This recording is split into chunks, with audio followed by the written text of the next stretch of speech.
All right, welcome everybody to the Life Between All or Nothing.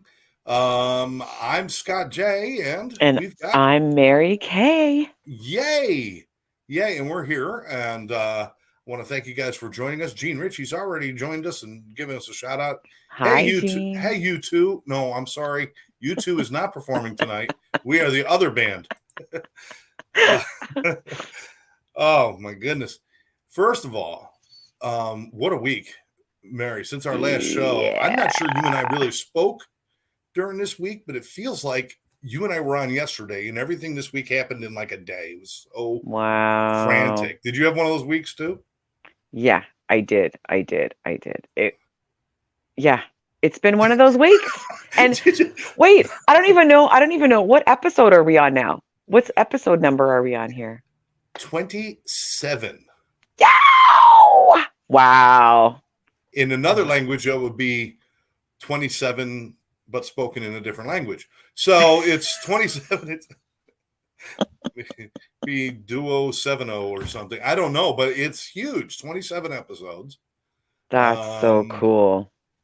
and which is neat because it seems like it's going by so fast, and yet we've Yeah. already met so many amazing people and had so many amazing shows. Yeah. Really looking forward to it. um, our audience is now expanding with the help of my friends over at Stella Mix Podcasting, and they're helping us out. So our Awesome. audience, who are now we're starting to feed them some of the other shows until we catch up. We're going to give them a couple a week. So we're going to be on iTunes and podcast and Stitcher and all the other places as well. So Awesome. we're going to be building that out too. So a That's lot of good things great. going on. We just needed 27 episodes to practice before we let people see who we are. That's Hey, I'm down with that. I'm practicing is good. Is good. I all. think for me because I mean this is my first time doing anything like this. Yeah, So, yeah, and and I remember I didn't even hesitate when you said let's do this. I'm like, yeah, okay, let's yeah, do and quite honestly, I expected it to be a little rougher it. than it was. Not because of you, but just not Thanks. because not say, "Oh my God, she's gonna suck." No, that's not where I was going with that. I was Mhm. simply saying, when you get two people that get together who we've talked a lot, we talked a lot on the Mhm. phone and in video message, but we had no idea how it was going to flow between us. Yeah. And the thing was is that within 5 minutes of the very first show you and I did together, I felt like you and I have been doing it a long time. Mhm. So, and I think that's the key to our relationship is that we play off of each other's strengths. Mhm. We help bolster each other's weaknesses. And we certainly we care about and respect each other, and we care about and respect a lot of the same things out there. And I think that's what makes our relationship work. Even though this is a podcast relationship, it is a relationship. It So, is. And we also I know both of us we both speak our truth as well, right? We've had some pretty deep heart to heart stuff, conversations, and oh we're yeah, committed to being transparent with each other, which I think is really important in relationships. And I mean, that is the topic of our show. And we're going to be talking to two amazing people that um, have gone through the ups and downs of a successful relationship and a long-term relationship. So I can't wait to dig into that and hear what oh, they have to say about speaking your truth um, absolutely. And these are within. people we've had on before. Yeah. If you want to look up their old show, it was somewhere between 1 and 26. Yeah. I can't remember which one. Watch them all, and you'll find out when they It were was on. in January. I can't remember what day. I think it was January 26th, or I I can't got it. remember. It was a Thursday night at 7. I got There you that. go. In Um, January. it doesn't matter though because they made an immediate impact on us. And Yeah. like you said, with their speaking their truth. But at the same time, because I'm speaking my truth, it does not discount your truth. And I think that's what the key is right there. Too many people, once I speak my Right. truth, it becomes my truth now has to be your truth. And this never is. It doesn't Yeah. have, if they come together, that's wonderful. And if they don't, that's fine too. But just because I speak my truth doesn't mean I trump everybody else. You don't do that. Mhm. You don't. We all have our own truth, and we all have our own sphere or center of perspective. It's me looking out that way, and it's you looking Absolutely. out this way, and we might have a different angle, and we see something a little bit different, and that's okay. Just so you know, next week we will not be live. We will have a recorded show for you, but we will not be live because I will be in a car driving God knows where up north to train God knows who in a group of people. But it is important. They're police officers, so I got to be nice. You got to be nice, yeah. I got to be Otherwise, nice. I'll have bail money ready just in case. Yeah, just so you get better. Never comfortable when you're the only one in a room of 50 people and you're the only one without a gun. It's never a comfortable feeling. So, as much as we could talk about Walt and Steph and not even have them on, we can carry the show without them because we'll just talk about them. We don't. You guys, they're in the back room now. Go ahead, go have dinner. We're just going to talk about you, or we could just bring them out. What do you think we should do? You know what? Let me tell you a little bit about Walt and Stephanie first. Please Walt, do that. Please do Walt that. and Stephanie McKinley. So they've been married for 23 years. They have 2 teen daughters, 18 and 16 years old. Walt is a professional speaker and a #1 best-selling author of Monsters in My House, which I have right here, my signed copy, because I got to meet them a couple weeks ago in person. Best-selling author of Monsters in My House, which is a true story, and they are podcast hosts of the Legacy Warrior podcast. Walt is also a retired naval intelligence officer and former Fortune 300 executive, and Stephanie is the co-creator of the Legacy Warrior podcast, marketing genius, mompreneur extraordinaire, and the glue that keeps their family together. And they're beautiful people. I can tell you that for sure. Absolutely. So, with that introduction, you guys got a lot to live up to. I hope you've stretched and got yourself ready and done your me's because it is time. Here we are. Oh. There they are. Stephanie hasn't moved the whole time, and then all of a sudden she stretched, and y'all are like, they're on. It's all about real life. I love it. Thank you guys for that beautiful, beautiful introduction. We just appreciate the both of you so much, and just how you continue to shine your light in the world, a world that's a lot of times full of darkness. So we're overjoyed to be on the show and feel super blessed to be here with you guys today. Yeah, we are happy to have you back. We're so excited to do this again. We started thinking about having you back about 3.5 minutes after you signed off the last show. Because we said we got to have these two back, the energy and everything else, and to talk about. I know we spent a lot of time talking about your past and dealing with that, and certainly Stephanie, your role in helping him do that and keeping the family and doing it. So it'll be nice to talk to you two about you two and do that. But you were just about to launch this podcast. Your Legacy Warrior podcast when we did our show. So tell us, how's the podcast going and what have you learned and figured out while doing this? Well, it's crazy you're right. First, we're still married. Thank you, Jesus. Yay! You're right. When we were on last time, we hadn't even launched yet. Because it was right before Valentine's. Yeah, we just recorded our 20th episode yesterday. So wow. We're rocking and rolling over here. Wow. And I think, correct me if I'm wrong, but I'd like to celebrate that you guys are ranking really high, right?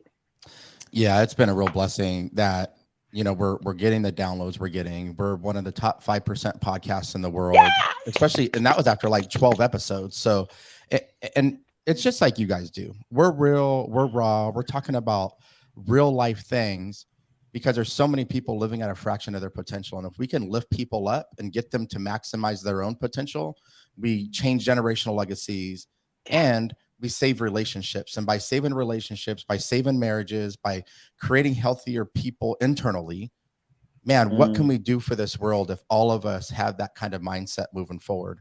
And so for us, it's just a labor of love, and it's been so much fun. And there's, Jesus, like, our backgrounds changed since we started. We have an ugly background. Stephanie made it pretty. We're getting better at what Yeah, we're you're right. I doing. forgot about the background too. Yeah, just everything from inception to just where we're at now is dynamically different in the best ways. But the heart has been the same since we started. Yeah. Incredible. Wow. And Steph, I know the background's all you, darling, because it's clean, it's symmetry, it's you got lamp, plant, book. You got it all set up that way. If it was guys, Yeah, it'd be that like, feng okay, my shui. dirty socks are on one Yeah. shelf. I got a T-shirt hanging over one of the lights to give it ambiance. Get that shadowing going. It was funny because it's trickier when you have a male and female, because I was like, well, if this was my own podcast, this would be very girly, like more girly than this. Like this? And I had to make it to where it was like semi-neutral, where we could agree, like, okay, he can at least feel like it's not too foo-foo-y for him. Because before that, it's all his military stuff, and all. Yeah. This whole room is like military and football. So I was like, yeah, that's not really working for me. Okay, well, let's clarify why.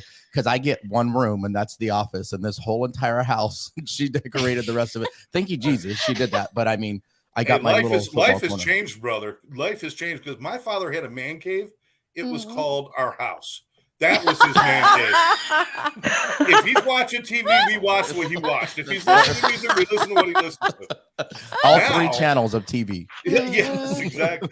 Now we're lucky if we get the garage, and if it's heated, it's a bonus. Oh my gosh, yes, facts. Well, Walt used to have a man cave. When our previous house, we had a finished basement, so that was his space. And I let him do whatever he wanted with that. Now, this one, I was like, okay, most of this is mine. I'm taking control. Take control, because stuff. you're right. It looks a lot prettier, and people complimented a lot more since she actually did the decorating. Not me. Evidence. That's the evidence. There you go. And speaking of houses, I listened to one of your podcasts. Actually can't remember which one it was. But you were talking about your journey through buying houses and the first house, and it was failing forward. Yeah. That's it. That's right. Failing forward. That one. And that one was, I was driving and laughing the entire time because I was listening on Spotify. And when you were talking about your houses and talking about the current house that you have, that was your dream home. And it wasn't the first home you bought. Like, you had the dream, and then you went through a bunch of different zigzags yes, to get to this one, and some funny stories too.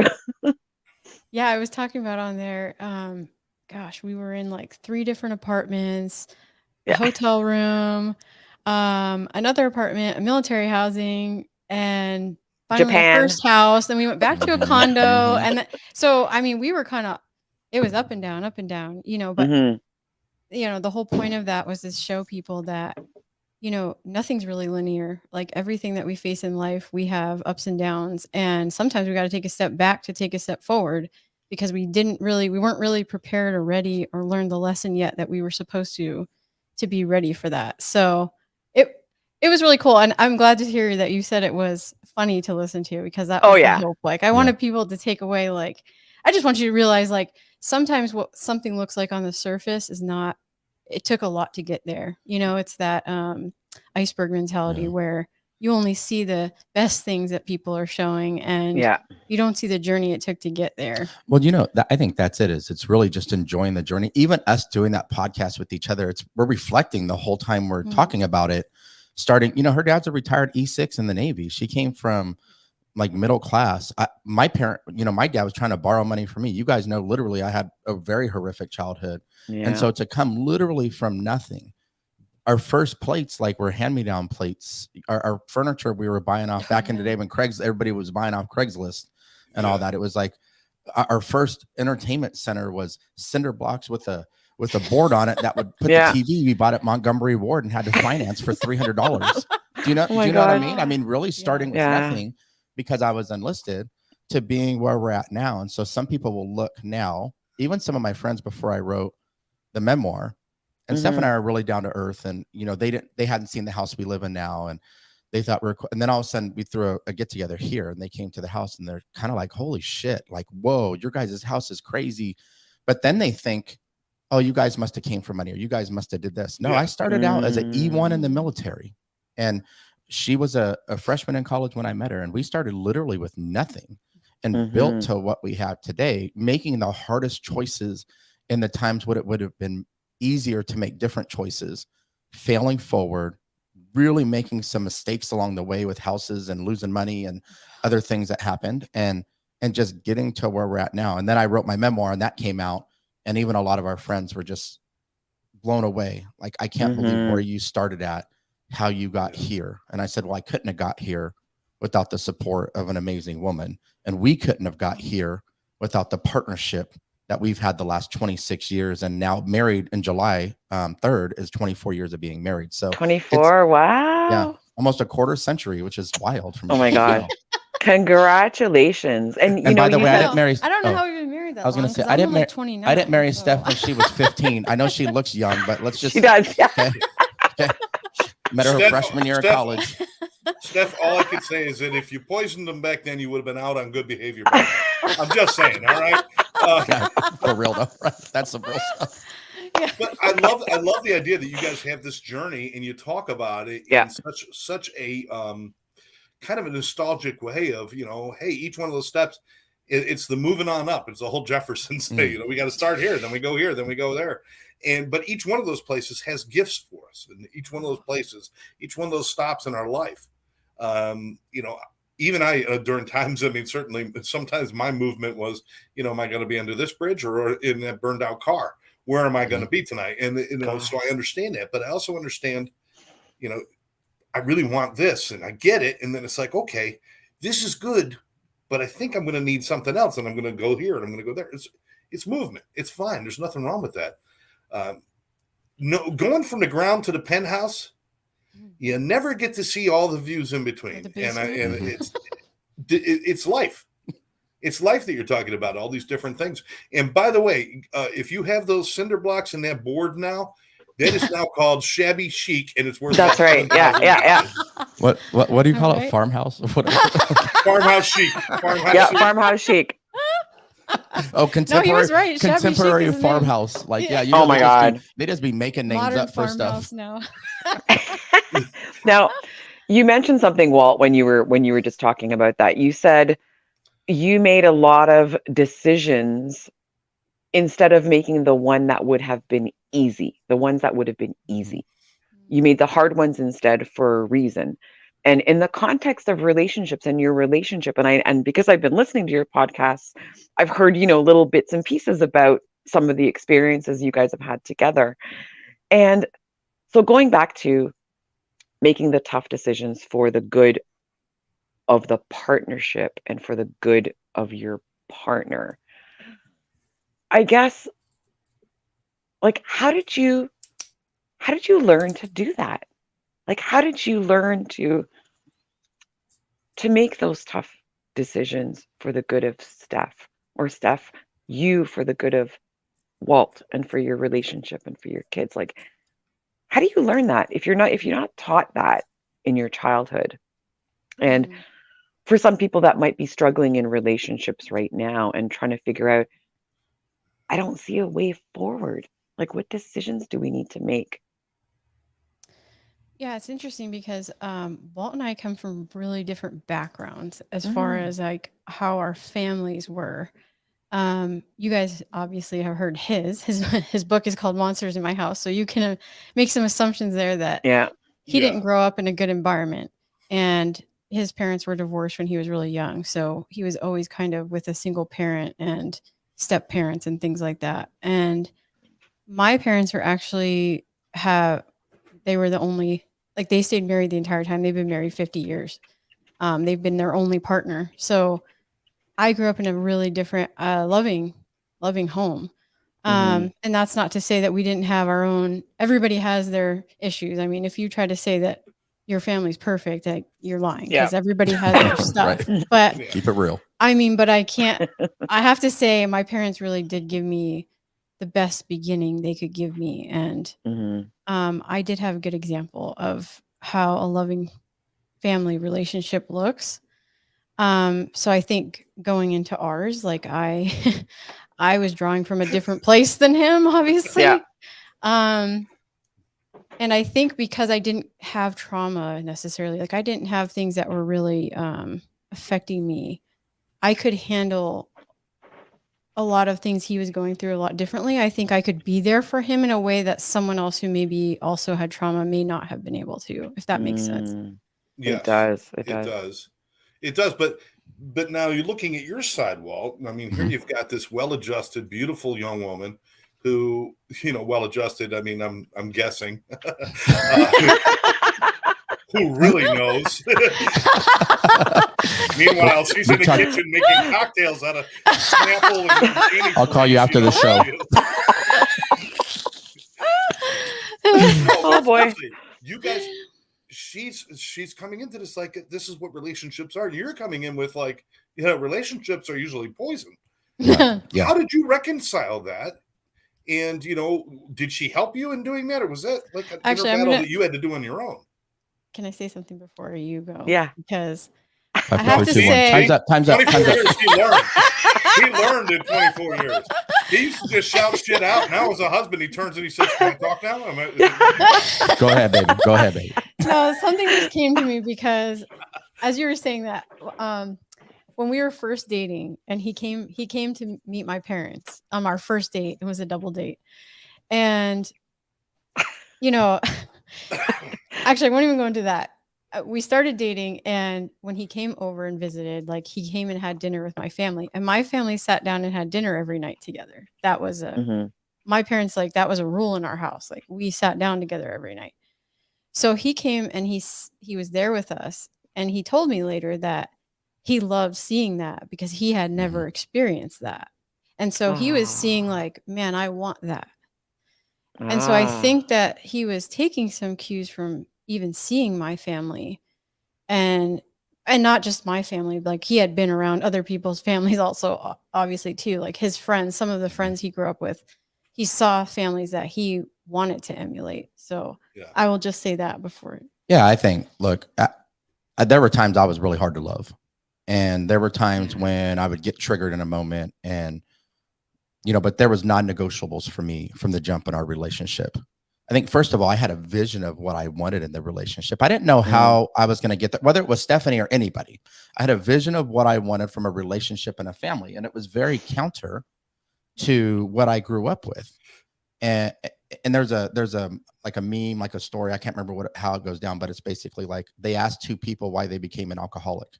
And they said, because I had an alcoholic father, or one didn't, one did. They said, because I had an alcoholic father. And we really do have the choice. Yeah. Even though it seems hard in the moments to make some of these choices of what direction we're going to go in life. For me, it was turn and go straight into what I envisioned the future could be. I didn't know how. I had to do a lot of healing. I had to do a lot of like self-reflecting. I had to do a lot. I was blessed to have a woman who really loved me through that. And the moments when I was being assertive and like, no, I want to talk about this. We're going to talk about this. And she's like, no, we're not. And instead of like combating that fire with fire, giving it time to cool off, coming back and having a real adult conversation about it. But yelling, cussing, hitting, there were non-negotiables that I had as a man that I knew I didn't want to overstep because I saw my whole childhood, whether it was happening to me or whether I saw domestic violence in my home. I saw the impact and the slippery slope that can happen with some of these things once you overstep that bounds. And our society is in this place where people like, it's cool to call somebody a bitch. It's cool, and even the way women talk to each other sometimes. And that's not cool. There should be a respect and a decorum that you have for people. And if you can set that foundation, then you could build. And that's what we did. And so there was a lot of building that had to happen. There was a lot of, I'm sure we'll talk about, we got on the precipice of divorce one time because I needed attention. If I felt abandoned and somebody was like all of those things to get us to where we're at today. But if you really want to have a legacy driven marriage and you really want to change generational cycles, you got to be willing to take personal accountability for your actions and reactions. Ooh. And then you got to be willing to compromise with your partner. It's not a matter of being right. It's a matter of having a relationship. And so many people get that wrong because they're so focused on being right or justified. And at the beginning, you guys were talking about perspective. And I wrote down here, when we were in the back room and I said, experiences equal perspectives. Stephanie's Mhm. lived experiences look different than mine. Our core Yeah. values, our core beliefs are very similar. How we get there, there's a variation in that because of our lived experiences. Mhm. But if it has to be my way or the highway, and I can't be in gratitude for the way she does show up, which sometimes I haven't been, then we're doomed. But if we can both say, hey, like, we need to be the best spouse for our partner, we need to Mm. show up well for ourselves, then we can partner together and really move forward in life at a astronomical pace compared to how we ever would if we're like fighting and resisting each other the whole entire time. So it's been Mhm. an evolution, and you know, you don't get to 26 years of being together and 24 years of marriage without having some legit real struggle along the way. We grew up together. We Yeah. literally grew up Yeah, together. yeah. Pre-kids, I love kids, what you and now said empty about nesters. respect. I love what you said about respect, and that people need to have respect for each other, and we've lost that. Mhm. Yeah. But I think really what we've lost is self-respect. Because without self-respect, you don't know how to show other people respect. You have to have Mhm. self-respect Mm. first, and I think that's what what makes you pretty amazing, Walt. And you know, forgive me for making this sound so simple, but most people who come out of a situation like yours do not come out looking for something better. They come out looking to punish somebody for what they've been through, and Mhm. that's a situation. That's how I came out of mine. Was looking for people to punish for what I've been through, not looking for me to be a better human being. And I Yeah. applaud you for that. You said you had this construct in your head about what you wanted. Um, I'm gonna be honest for a moment, and we're gonna get past the emotional moment in a moment. But Yeah. I used to sit and watch the Brady Bunch, um, and sometimes as a child and cry because I wanted that so badly. Yes. And you know, not realizing that you know the mom was sleeping with the kid and the father was actually gay and all this stuff was going on. And who knows what happened to Tiger? For Christ's sake, the dog. All I know is that Tiger's gone one day and Alice is serving a big roast. I don't know. Oh my God. You've just ruined it for I had to ruin it. All I keep doing in my head is singing the Brady Bunch, a Brady Bunch. Oh my God. I used to actually look at that and think that's what a family's supposed to be, and I decided I would never have that, and I was angry about that. And it's because I'd seen what happened with my parents, and then and step parents and different things like that. People around me in different situations and stuff, and then getting into my own marriages and just going into them so angry, and finding crazy people to be with. I mean, I was not seriously. I was not seeking out nice, calm, sane people. You were used to the chaos, and that's what you felt comfortable with, and you Correct. found somebody there. Yeah, I was Familiarity. attracted to the chaos. Yeah. And up until recently, and I'm saying recently, my past relationship with Therese, I was always attracted to that chaos, and that changed, not that long ago. But I got to ask, where did your construct come from for that healthiness? You saying you wanted something, we're not going to yell, we're not going to do this, we're not going to do that. Where did that construct come from? It can't just come from thin air. You had to find it somewhere. I think for me, so you guys know I moved in with my aunt at 15 and a half and testified against my father at 16. So I went from like surviving literally the seconds of the day, not knowing if I was going to get beat, starved, tortured, whatever it was, from all the things I had been through, literally just surviving. Can't even think past the second, to living with somebody who just loved me, who was now a champion for me. The first time I ever did dishes at her house, I broke a glass. Like I was putting the glass away and it broke. And she remembers it's different than me because, right, it's all perspective based upon the lived experience. Same core memory. But she goes, you were shaking on the chair because normally you would have got beaten for that. And she goes, and I just was like, it's okay, honey. It's just a glass. Like, just get down. I'll sweep it up. I got it. Like, go sit on the couch. And but she had to deprogram a lot of that. And by the way, when I lived with her, she got divorced. Do you know what I mean? She got divorced, but I never didn't feel safe. I never didn't feel loved and championed for. So that was the first time in my life I can start to dream about what the future was going to hold for me. And I never had an opportunity to do that previous. But my brain, the way that it works is like in the deepest, darkest pain, most painful moments, you have an opportunity to say, I'm going to go towards the comfortable pain and the generational cycles, and I'm going to repeat those. And sometimes we do. Because by the way, Scott, like I was fighting dudes. Stephanie was with me one time. I tried to fight 4 guys at the same time. I gave 0 shits, man. Like I would put some hands on you and try to break your arm. I did not care. But women and children, I was very protective over because I knew what it was like not to be protected. So times 10 to protect other people once I was a man. And so for me, it was like, I knew exactly what I didn't want. So I didn't have like watch the Brady Bunch and this is my vision of a family. I just knew what I didn't want. Okay. And so for me, it was the opposite of what I had was what I chased. And I didn't know exactly how all of it was going to look. It's like Steph said, her family ate dinner at the dinner table every night. And you know, we were dating. I was over there a lot. And I just was like, this is sick, man. This is, I like that a family eats dinner at the dinner table. I've never seen this. And so when we had children, until they were teenagers and started working and doing the things they're doing now, we ate dinner at the dinner table every single night if I wasn't on a deployment or something like that. So, well, my family did that too, but that's just because the cafeteria at the jailhouse, we all shared it. No, I'm kidding. I'm kidding. I got to be careful. My mom is actually watching right now. She's commenting. Oh, hi, Sandy mom. She said we were not Brady Bunch, LOL. That's true. And Karen says great information. Hi, Karen. So let's Oh get my back. God. I mean, there's so much we could talk about. I mean, we covered a lot of this before, and a lot of this is in your book about the stuff you went through. Yeah. But I got to ask, Steph, you, I mean, at times did it feel like Beauty and the Beast? No, I've got to ask. It's an honest question. You can keep Coming it real, from baby. your Go two ahead. different backgrounds. Keep it real. And even him when he's in those moments of I'm going to protect, I'm going to be the tough guy, and still having some of that in him. I mean, did it feel a little bit like that, or you know, without all the music and the dancing candelabras? I gotta say, how do I put it?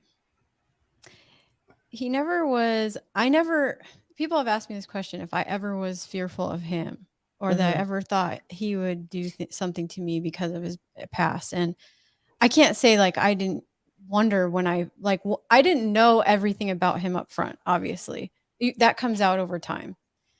So, but I never felt afraid of him. He never ever showed any kind of, like he said, he never raised his voice at me. He never tried to, and never ever came near to like ever approaching hitting me. He's never cussed at me. There was always a respect level there.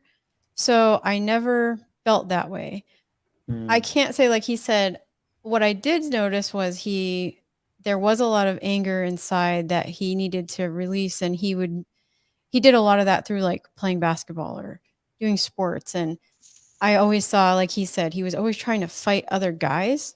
It was like he needed to let that out on other men. Cause it was like if another man looked at him wrong, it was always like he took it as disrespect, or he would just immediately think he was trying to disrespect him. Like I felt like he was always jumping to this, which at the time though, we were young. I was 18, he was 20 when I met him. So at that time, and I have 3 brothers. So I just thought that was kind of normal.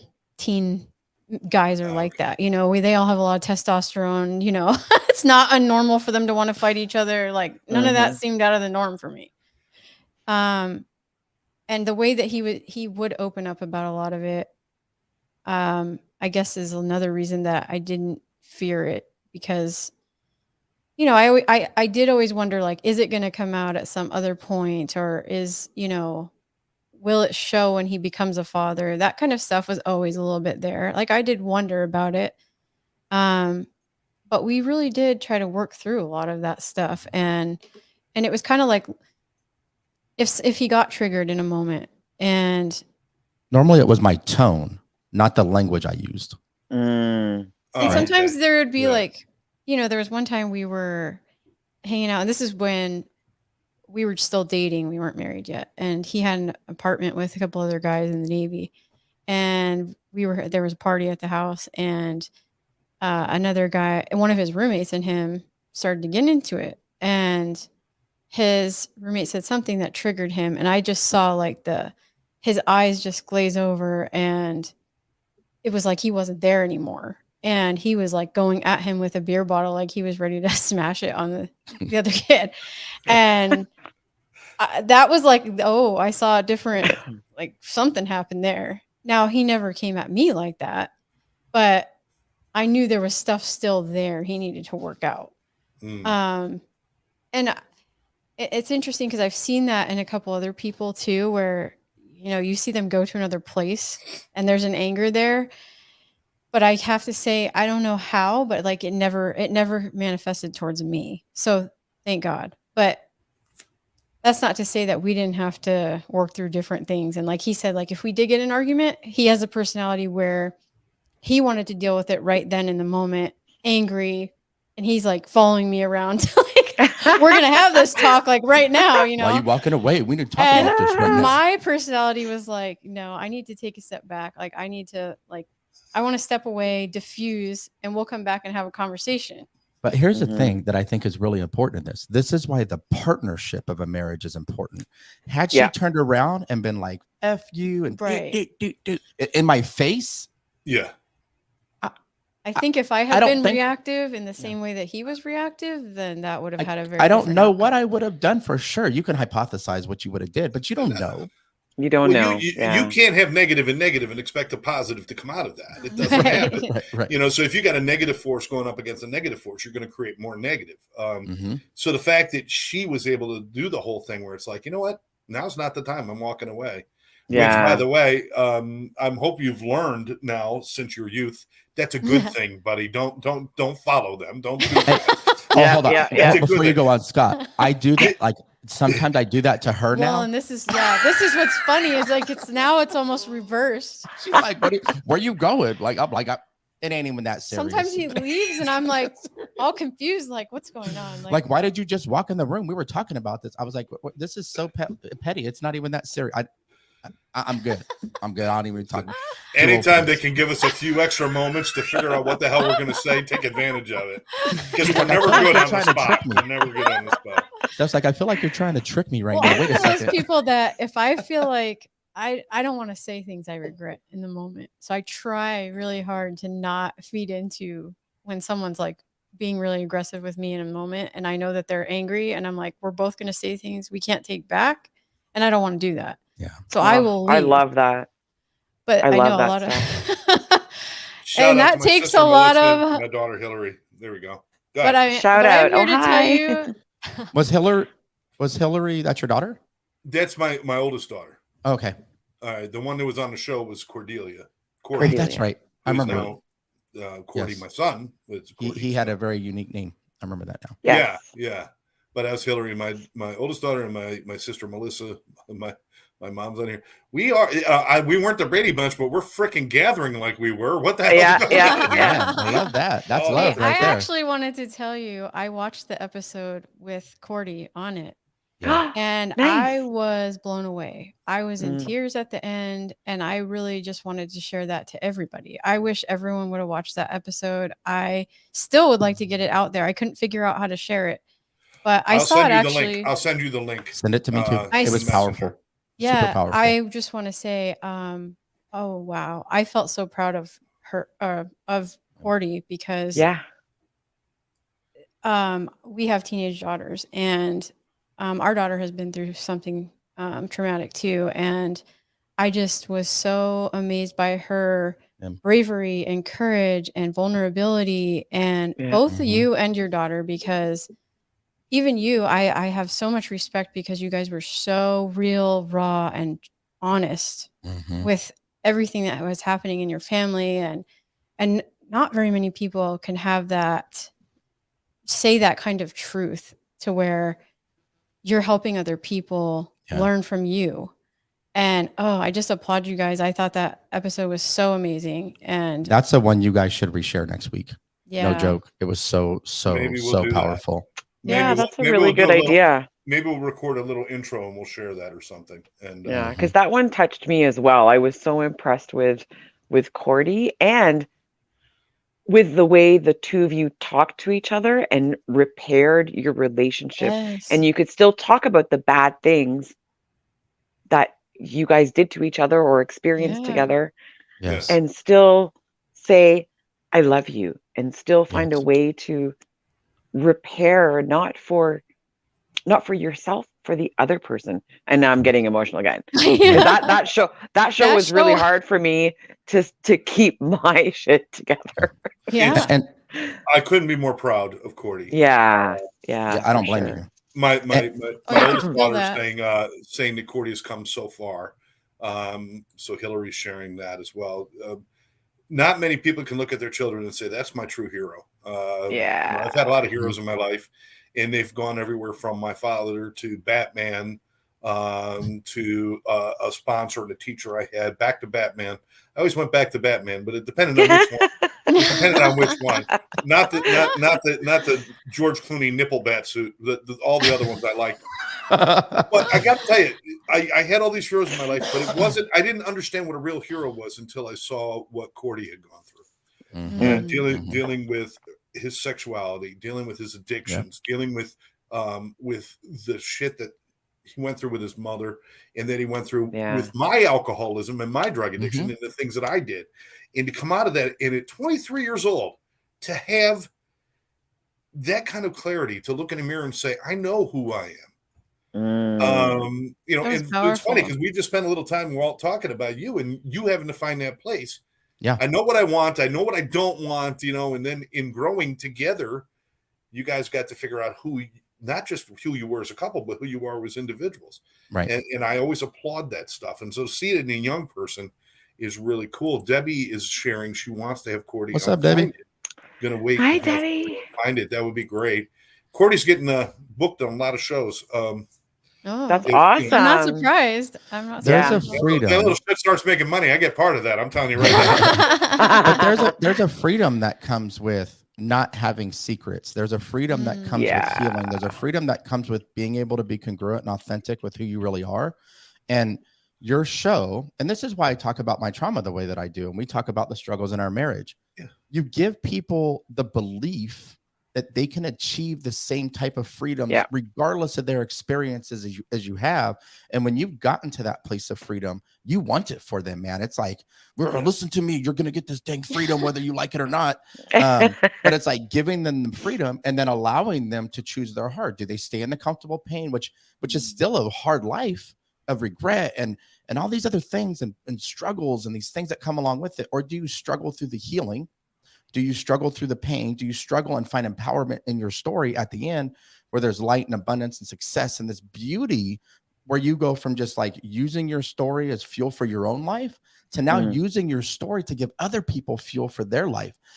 And there's another level of happiness and freedom that comes when you start to do that. So I think, Scott, I IM'd you after that show and was like, man, I just got so much respect for Cordy too, but for you as a person who made some mistakes. To find forgiveness for yourself, but most importantly to say, you know what, the way that I can honor the hurt that I caused in those people, the way that I can honor those people is to truly be the best version of me. And damn it, I'm going all in on that version right now. So it was so good. So good. If you didn't watch that episode, you need to go watch it. Yeah, I agree. Appreciate it. Mary Kay and I, this is from the beginning. We wanted to use our own experiences to share with people so that they know that, you know, you don't have to remain stuck in something that does not serve you. And then for you guys to share. Now, Mary Kay said at the very beginning about speaking your truths. You guys speak your truths, but you speak about it unabashedly. You don't do it with shame or guilt. You've struggled. You've had moments. You've done different things. But that's part of the process. And too many people look back on hard times as ugly instead of looking back on them as, oh, that's when we learned how to do that together. And that's when we figured this out. And instead of looking at the lessons as blessings, they look at it like everything they go through has been a struggle. So, I mean, you guys, I want to thank you guys as a couple for coming on and doing it this way. I only wish I had that kind of relationship with people. I want to add to that, Scott, in that when some people experience the hard times or start to experience the hard times, they're like, oh, then I need to leave this relationship. Like they see that as the trigger, the hard times. And I'm saying that from experience because that's what happened in my marriage. And I couldn't see a way past the struggles. Could we have repaired it? Maybe. I don't know. Yeah. But when we hit the struggles, it was like, okay, that's it. We're done. And I Mhm. think, and I definitely take responsibility and accountability, my part in that, and tracing it back, or not tracing it back, but trying to find the root of some of Mhm. my accountability in that was my relationship with myself. I think that was a huge, excuse me, a huge part of me not being able to deal with what was happening, or what I was causing even in that relationship. And Yeah. it's not until I reconciled some things within myself that I feel now I could be a good partner, right? Right. So not in it for myself, but in it for the partnership, and in it, how can I make someone's life better? How can, Yeah. Mhm. because since my marriage ended, I've gone through a series of, well, I need this kind of relationship. I need that. I need that. I need that. I need that. I need that. And then, they all just fall like dominoes because Yeah. for the wrong reasons, again, because I was still not in that authentic relationship with myself, that honest relationship with myself. So But you asking can't both of get you, there without all those dominoes.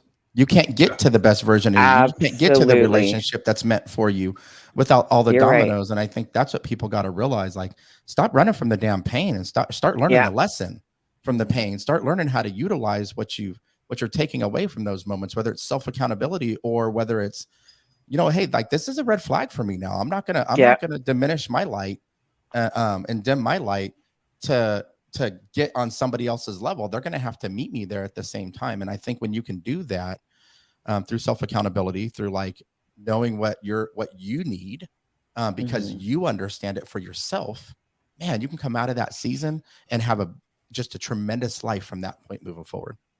I was going to say, Mary Kay, what you just said is literally what I think is the key to having a healthy relationship. You just said it, and that is, it starts with yourself.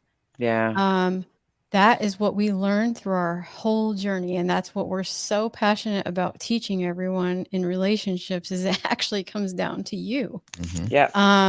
It all comes back to you, I should say, because we had to come to do this moment in our relationship where we really were on the precipice of divorce. And but that had been a series of years it took us to get there.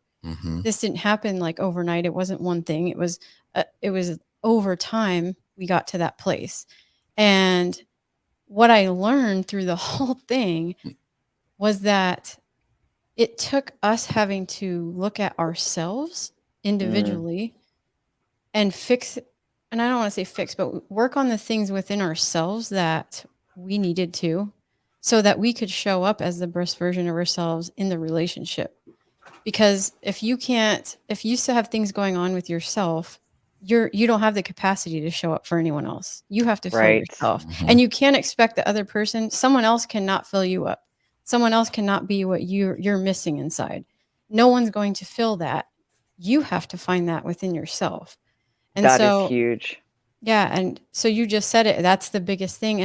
And what makes me upset, and why we really wanted to do this podcast, and why I'm fighting for relationships, I'm fighting to fix relationships, to fix families, because Yeah. it all stems back to that. And if we don't start healing the things within ourselves, it affects everything else. Like, this is the thing. It's like two broken people get in a relationship, and then they blame each other, and then they call it quits, and they never actually looked at themselves. They just blame the other person.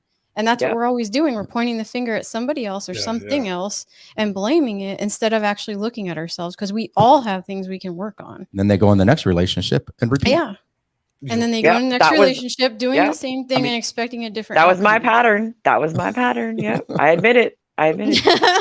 Well, I applaud you, because you're doing the work, and you're working on yourself, and you're figuring it out. And that's Because beautiful. and then at some point you will find that right person, and you'll be a beautiful relationship. I will.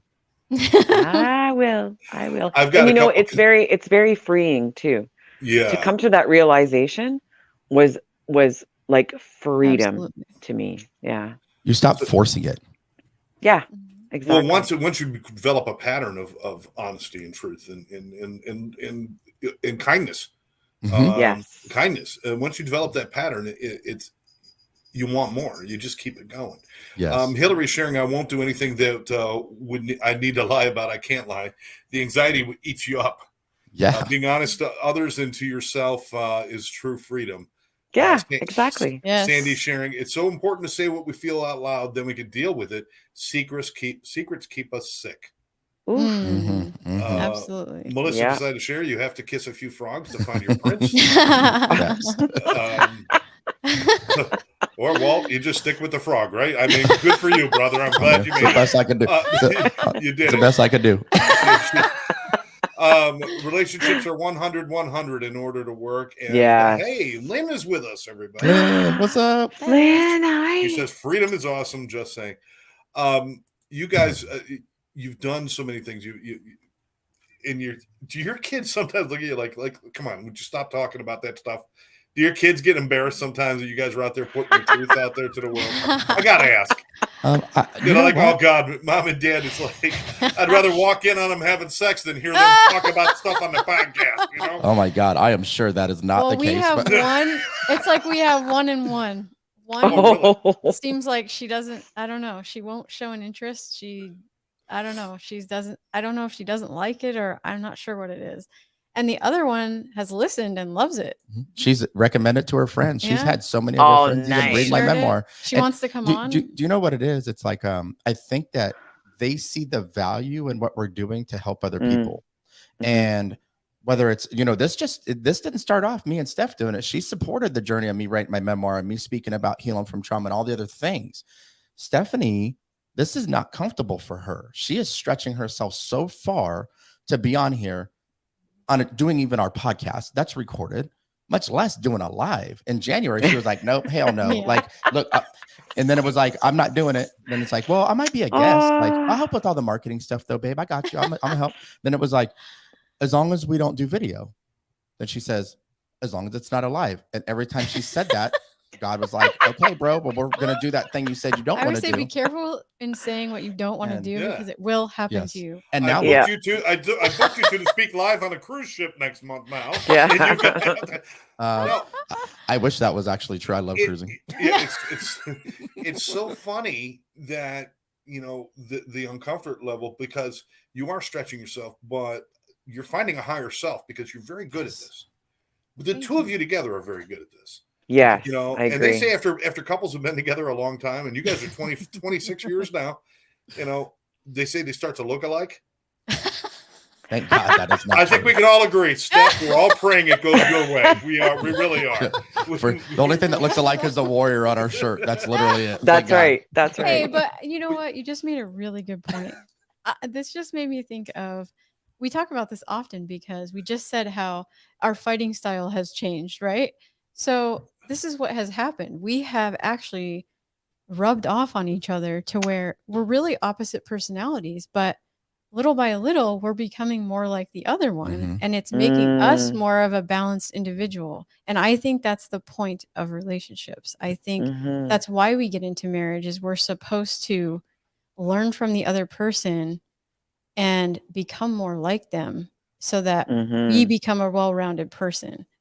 And it's really happened with us Yeah. to where That's true. it's really funny. Like he said, like now it's more like he's the one walking away. Like I'll take the break. I always joke. I'm like, Steph, you're getting savage in your old age. But it's cool. It's like Savage. we're elevating each other individually. We're Yeah. becoming more balanced and better human beings.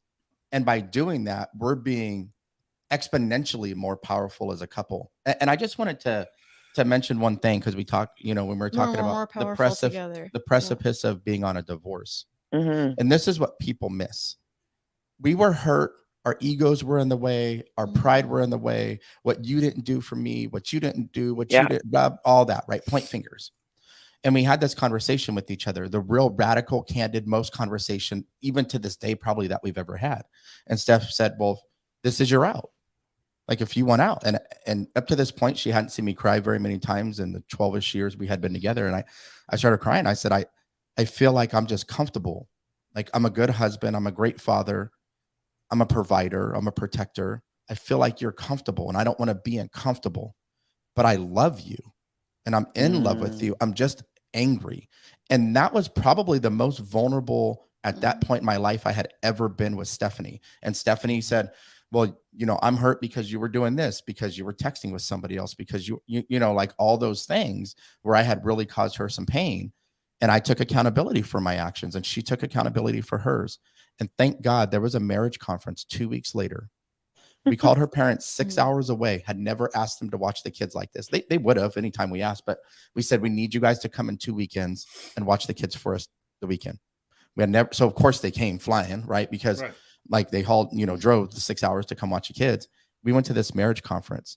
Had we went there before that conversation, first of all, we wouldn't have, but had we went there, I would have been looking over her shoulder to see what she was writing for notes, making sure she was paying attention. Instead, both of us went there thinking, how can we be a better partner for my spouse? How can we improve who we are? What do we need to give? How do we need to individually compromise? And we reconnected as a couple that weekend. We went with that kind of a focus and we came out of that weekend not healed. There was a lot of healing that still took a couple years to get through, better. And then we chose, we're going to fight for this. And this is what couples need to understand. You've got to have the radical conversation before the resentment drowns your relationship. And if you have the radical conversation, you've got to be vulnerable in it, both people. And if you can lock arms and come out of that conversation and say, we're all in, man, screw this shit. Like, let's go, let's do it together. And then you take your first steps together. Man, but it does take both. Unstoppable. People. And what a drastic difference my life would look like today. And it wouldn't be nearly what it is today without having her by my side and without me being by her side. Look at what we would have missed out on if we didn't fight. And to me, that's what being a warrior is. That's what being a warrior is to her. Like being willing to fight for the things that matter and really create a legacy-driven marriage. Yeah, we almost called it quits, and that was at 12 years. Wow. Here we are. About to hit 24. Another 12 years later. Yeah. And we're going to be the old couple on the ship who's been married 50 years. And we're like, oh, yay. Do we want a bottle of champagne? Oh my God. But like you said, Walt, like you said, Walt, it's choose your hard, because either decision would have been hard. Either one. Right. Right. Exactly. Yes. And you made the one that you're like, okay, I'm going to choose this hard and we're going to work together and we're going to go forward and have some faith. And the hards led to a beautiful life, not regret. And even if you've got things where you made mistakes, Scott, you're such a good example. I got so much respect for you and just how you show up, bro. And Mary Kay, you too, like so many, but Scott, like the stuff you share is courageous, man. I tell you that all the time. And I feel like you can have life experiences that like, man, I didn't show up very well. I didn't show up as the best of me. I just showed up based upon my capacity in the moment. But you can change those moments to be life-changing in the best ways. You just got to choose your hard and go all in on that and stop running from the fear of what you don't know is going to happen and start running towards it, because our life has been incredible because we chose the hardest and then we went forward together on it. Right. And I have to tell you guys, in that moment, I was feeling like, wow, I failed at marriage. And now I'm failing my children. And I was really broken in that time. And I started thinking like, well, this isn't fair to my kids because they didn't ask for this. And it's not fair if I don't at least try to make this work for them. And that's not to say you should do it just because of that, but I do think it should be a pretty high priority because of that. And it's not always going to work. And sometimes people just can't find their way back. And I understand that. And I can say we truly understand, because we were really at that point. Our resentment was so high towards each other. We couldn't really even stand to be in the same room together. It was so bad. Wow. And now if you looked at us, you would never know we were at that point. But and neither did our kids. Our kids really have no recollection of any of that. Thank God, because they were about 4 and 6 at the time. And I just think about God, if we had called it quits that day and given up, I would have been a single mom with the 2 kids, and they wouldn't have probably not really known their father, and because we're from opposite sides of the country, and I mean, we would have had a totally different life. But today we're sitting here as a testimony that you can fix your marriage and it can come back from hard things, and it's all possible. It's just up to you. I want to warn everybody. We're going to go a few minutes over on our podcast. So if you're looking for us to end right now, it's not happening. We're going to do a few more minutes just because, when you get together with people and that you care about and that inspire you, you want to spend more time with them. And that's what we're doing. I love how you guys are describing this. It's like the plane, the engines failed. The plane is plummeting. You can either get into the cockpit and do all the work and be terrified, but try to find a way to land the plane and try to find a way to glide. Or you can take the shortcut and jump out of the plane. Now, jumping out of the plane might seem like you're free, but pretty soon things are going to go horribly wrong. It's usually when you hit the planet. Right. And nothing was saved. Nothing was saved. But if you do the work of helping each other to land the plane and do that stuff, do your own individual work so that you can work together. How important is it that you look and you fix what's inside of you before you look at the other person? Yeah. I think you owe it to yourself to do it anyway. Yeah. Like whether you're in a relationship or you're not. I agree. Like wow, the level of freedom that I have internally. And you guys, I mean, I was locked in basements and chained up. I mean, horrific stuff happened for me, I feel like now. For years, it happened to me, and I was angry, and I wanted to fight people. And like, I can't believe my childhood was taken, and I was just a victim. So I was victimized, but I always had the choice whether or not I was going to remain a victim. At some point, through love, right? It was a big catalyst through having a kid. I realized, like, holy shit, man, I'm doomed to repeat some of these generational cycles. Maybe not all of them. Maybe I don't hit my kids, but I'm yelling at them and cussing at them because that's what I was programmed to do. If I don't start to love myself, how do I ever expect to love anybody else? If I expect Stephanie to fill my cup up with love because I can't do it for myself, it's like pouring water into a cup with holes. It'll never fill up. You got to be able to patch the holes. You got to be able to fill your own cup up. And then the people you love the most, you show up as this incredible human being for them, the way you're meant to show up, the way you want to show up, the way you're proud to show up. And then they can help overflow your cup. Yes. But they can't fill it. So healing yourself. And you've got some yourself. You've got something to give back. Yes. If you're an empty cup, all you're doing is draining all the emotion out of them, like an emotional vampire, just sucking everything out of them. Next thing you know, you're feeling like, I'm feeling great. And they're exhausted and burned out and done because they just put everything into you. Right. They're walking on eggshells. They don't feel love. They don't feel seen because you're making it all about you and why you're hurting and if I'm not careful, I can still do that because I still get triggered. But my ability to catch the trigger and respond versus my ability to catch the trigger and react, which is what I used to do, is vastly different today because I'm intentional and I'm self-aware in the moments and I challenge myself to choose the hard route. And that's the route that continues the healing process for the rest of my life. Because I deserve it. Number one, I deserve to be happy and free, but damn if my wife and kids don't deserve the best man that I can possibly be. Whew, amen. Let's throw this back at Stephanie. Let's throw this back at Stephanie for a moment because obviously, Walt, you've got this very interesting story where you could say, okay, there's a lot of broken things in there. And Stephanie, you're coming from a little bit more of, you ain't the Brady Bunch, but you're, you're at least Full House. He used to call us that. Right? Full House. We have had both of my siblings living with us at one point, so we kind of were like Full House. But Stephanie, when it comes to those moments, even if you're not the one who's had the screwed up past and stuff, you still got to look at you before you look at the other person for solving your issues. So like when you guys were at that precipice, you were saying, it would be really easy to stare at each other as you both fell over the edge of the precipice and into the abyss. It would have been easy to stare, but you had to look at yourself first, right? I just want people to understand that even if you are the well-adjusted one, we're making an assumption there, Walt. You have to look at you first, don't you? Yes, I'm going to share with you that when we reach that point that I'm talking about, and it would have been very easy to blame Walt because there was infidelity there. It wasn't a normal affair. It was more of a emotional affair, like through texting, and that had gone on for like 9 months to a year when I found out. And I mean, there were signs though. Like I kind of knew something was going on, and we were just at a place. It was just hard, and I had gone through one of the hardest things in my life was when I had our first daughter. I went through like a postpartum depression. I think I didn't know at the time, but looking back on it, I think I was in a depression. Yeah. And I had a really hard time. She was a really difficult baby.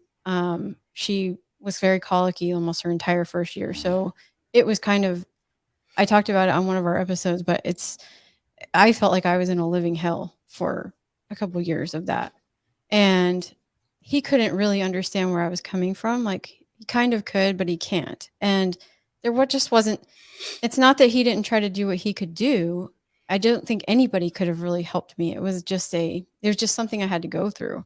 But I know that affected our relationship because it's just very difficult when you have small children. They suck the life out of you. Like they need everything from you. Just to be honest. I mean, like the movie Aliens. I'm being really honest here. They suck the life out of you, and that's really how it is. So that's how I felt. So when you're talking about, I was the empty cup.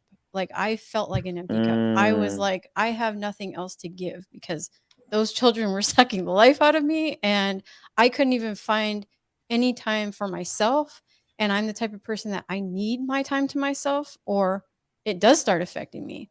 And so I wasn't being the best version of myself for sure. I became because I felt like I was so drained, I shut down kind of completely. Wow. And I'm actually I consider myself an empath because I feel things very strongly. Like at a whole nother level. I feel like I feel things on a different level than most people do. And so my protection mechanism in those moments is to become numb. So I will shut down my emotion completely and just become numb in those moments when I feel like I just can't feel anymore. And that's where I was at that point. And I talked about it. And this lasted me like a decade. So that definitely affected our relationship. And then that's where this became very tumultuous, is because he deals with abandonment issues from his childhood. So he felt neglected and abandoned as a child. And then he started to feel that from me. And so that is what turned it into, like, it was like adding fuel to the fire that we started to go down. The plane started to go down because that's where we were at that point. And I just don't think there was any way really around it necessarily. Maybe I could have gotten help for myself. I don't know. And looking back, it's like, that's where you realize, like, I can't just say it was him. We both had our own things we were doing and bringing to the relationship. And it's very easy to blame the other person, and you want to blame the other person. But I mean, and I even realized that there were things I was bringing into it. So even though I said I have this great family, and we did, but my dad was in the Navy, and so he deployed too. He was gone, and my mom ended up being like a single mom a lot because he would have to go out to sea. And so there were things there too that, and later in life, I felt issues from my dad. Like, I always felt like he put golf before the family sometimes. And I didn't realize that I was kind of projecting that onto him because he, I used to say things like, you're reminding me of my dad. And he didn't get it. He was like, I'm nothing like your dad. What are you talking about? And he used to get really mad about it. Like, don't compare me to your dad. Like, we're totally different people. But I'm like, it was because at the time he was going fishing a lot, and he'd be gone all day fishing, and I'm at home with the kids, and my resentment started to build for that. And it was triggering my childhood stuff with my dad. So this is what I mean by, these are the issues we bring into our relationship that we don't even realize we're doing. It took me a long time to figure all that out. And the fact that we took time to work on ourselves and then come back and have these conversations and started to work through that stuff, but it Wow. took a lot to get there. So I'm not It's- saying it's an easy process, but it's definitely Worth it. possible. Yeah. Something Where it happens. sounds like it's worth it for sure. Something happens to the human brain when you couple up. You immediately become dumber when you become couples. No, I'm serious. Because there's a bomb in the living room. You both, I mean, as a single person, there's a bomb in the living room. Get the bomb out of the damn house. You move it. As a married couple, is like, what's that bomb doing there? I don't know. I guess I'll ask her later. And then she walked by. She goes, oh, he probably just left that there. I'm not picking it up. And then, It's almost like the trash. Oh my God. and we miss all of the subtle cues that something bad is coming. Yeah. Because we're so busy trying to pretend the bomb belongs there. Instead of saying, that's not good. Let's talk about this. Let's do. And then we get to the point where we're standing there, it's like now I've got, Bernie Feinstein, my divorce lawyer, involved. And all of a sudden I'm sitting back saying, how did I get to this point? You got to this point because you kept walking around the damn bomb instead of picking it up and talking about it. Yes. We become dumber as couples. We do. And we become very good at painting beautiful pictures to hang over the holes in the walls. And then one day it's like, you know what? I don't want the picture anymore. I want to see what the real wall looks like. And then you get together, you start plastering together, you fill things, and you're like, oh, we can fix things. Holy shit, that's all new. Yes. You guys are the perfect story for that. And I love how you share things so openly. I mean, we're going over on our show, but we could do 10 shows with you guys. As a matter of fact, Thank you guys. Screw it. We're just going to rename the show.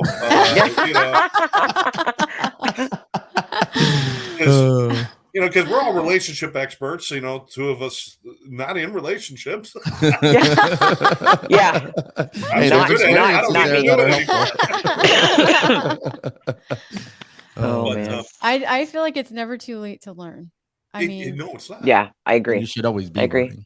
Because learning about a relationship isn't about learning about the relationship. It's about learning about you and understanding what you can contribute, not what you can take, but what you can contribute. Yeah. You'll get what you need if you contribute what you have. And that's, Yes. Instead of looking for fill my cup, B, you're my emotional, I'm an emotional vampire. And every time I need sustenance, I'm taking it from you until you're drained. Yes. Yeah. And then one day you look at me and saying, I got nothing left. I'm tired. So you guys are great. Walt, you and I are brothers from pain, and I appreciate you. Yeah. And I think that, there's many things down the road for both of us. Yeah. I will tell you that this is the second time on this show that I've actually had a tear in my eye. And it's because you said the things that happened for me, not to me. Yeah. And I've always looked for a way to express a gratitude for what I went through without saying that I'm glad I went through it, because certainly I prefer I didn't. I prefer my kids didn't go through what I had, what I put them through. But it made me who I am, and it allowed me to possibly help others, certainly to at least share my stories. And happening for me, thank you for sharing that, because that you gave me something that's going to stick with me. It's in my heart, brother. I love you, man. Thank you, brother. Thank you, man. I appreciate that. I love you too. And I think when we can take the position mentally that, and emotionally especially, things in life are meant to happen for us, even the most painful ones, even the most horrific ones, like the ones I went through too. When you realize and you heal and you start to capitalize on those experiences, you become this powerful, amazing human being. And then it's like you said, there's gratitude. Like, I am who I am because of every single one of my experiences, from the things I couldn't control when I was a kid to the mistakes I made as a man. All of those things have led me to the point where I'm at today. And I love who I am today because I've done the work. And when you can get to that point, you can say, I am who I am because of my experiences. There's not regret that comes from that statement. There's only empowerment and fuel. And then your ability to lean in from that moment moving forward looks different than it did before that moment when maybe you didn't feel that way. So thank you for saying that. That means a lot to me.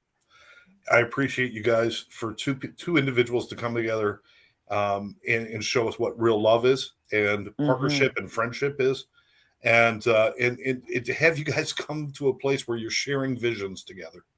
How amazing is that? Yeah. Not on everything, because his autographed football is not in the living room. I'm sure it's in. That one's right You there. don't share the vision. There's You know, compromise. I know my guys, man. There's not every, but to come together and share purpose, to share vision, purpose in raising our family right, purpose in sharing our message, purpose in doing whatever. That is the most amazing thing. And I'll tell you what, when you share a purpose with somebody, and I'm speaking from experience of not doing this, it can make a lot of other things seem really kind of petty. Because you know what? I don't care that you clipped your toenails at the kitchen table. Obviously, I would have to kill you, but I don't care. I can look past that, because now I know we serve a better purpose than this. Amen. And you guys bring joy to Mary Kay and I. Thank you guys. You do. I love you guys. Mary Kay, why don't you Feeling wrap is this mutual. up for us? Ooh, wow. What an amazing experience with both of you again. And Thank you guys. I really appreciate both of you talking about relationships. I think, Steph, you said it, you're right. If we focus on ourselves and not fixing, but being the best version of ourselves in the relationships that we have, we can make a difference going forward. I mean, I think the relationship or the divorce rate is crazy. I think it's half. Oh, look, there we are. There you Aw. guys. Those two beautiful Our ladies hugs. right there. Ah, I'm so glad I was wearing heels, even though Walt's hunched down. And there's you signing your book. This one right here. Oh, there it is. There it is. I love it. Thank you so much. I love it. So yeah, I love you guys, and Next time with your photo op when you're signing books, have stacks of books. It's very lonely to have one little book on a table that's empty. Have stacks of books. Well, we the were cool at thing dinner. was We were at Mary Kay dinner, so I brought it. I brought it with me. I brought it because and by the way, that meant a lot to me that you would bring it for me to sign. That's my fuel. Things like that are my fuel. And even like doing our podcast, that's our fuel. We love doing that. And the podcast is focused on being the best version of you. So we talk about relationships. We talk about things on there. We talk about our relationship, but we talk about our personal struggles, because this life really is, Mary Kay, and you said it. It's about being the best version of you. And if you can do that, everything else will take care of itself. Everything. And we do have one announcement nobody else knows about. Ooh. We're gonna. I asked Steph if she want to announce it on here, so you can tell. You can tell. So we're really excited to announce we've had some conversations the last couple months since we started the podcast, and we don't know what the book's going to be called yet, but we're going to take our 26 years of being together experience, almost a quarter of a century of lived experiences, and we're going to actually write a marriage book. Oh my God. The 4 keys to having the 4 keys to a legacy driven marriage, or an extraordinary marriage, or something. And I think I would like to call it Fight for Your Marriage. Oh, that's right. That's what you said. I even wrote it down on the whiteboard over there. And really excited on that one. Really work to save subtitled, the family keep your damn socks off the bedroom floor. That's the subtitle of the book. That's Happy Marriage. Oh my God. Go hang your shirt up and don't put it on the chair. That's funny because that's mentioned too. I love it. Congratulations. That's a big decision. Big decision, big commitment. And it's gonna be another bestseller. Ultimately, we want to have marriage workshops and help other Oh, couples. yes. That's long-term goal, but wow. And because marriages don't come with a manual. It would be nice to have some prep. No, they don't. Before you go into the marriage, and then workshops while you're in the marriage. So I love it. That conference he mentioned, we feel like that really was a big catalyst for saving our marriage. Mm-hmm. And so we're hoping that we can do that too for others. Oh, I love it. Anyway, we can support you. You let us know. You ask. Scott and I will be there for you. There for you, whatever we can Appreciate do. That. Love y'all. Whatever we can do. You guys, you want logo designs, you need artwork, you need anything done.